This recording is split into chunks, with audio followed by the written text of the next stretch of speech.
In this video I'm going to show you what to do with Christmas lights that are half out. You can try and fix them, but we all know how long that takes. So instead of repairing them or throwing them away, I use them in areas where I need a shorter strand of lights, or just somewhere where I can hide the burned out set of lights. I had a set of icicle lights that had the middle portion of the set burned out. I didn't really have time to find the bulb that was burned out, and I didn't want to get rid of them.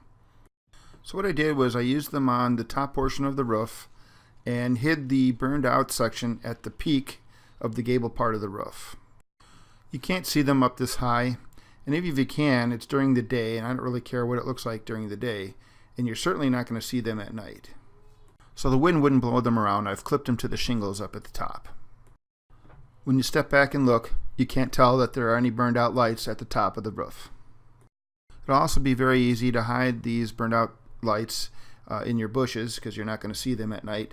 Or if you want to go from one bush to another bush, you can hide that in between the middle of them. This way you'll be able to start decorating another bush without starting a new strand of lights or a new extension cord. Have a Merry Christmas, everyone. I hope this video helped. If you want to see more videos like this, hit the subscribe button, give me a thumbs up, and click the bell icon.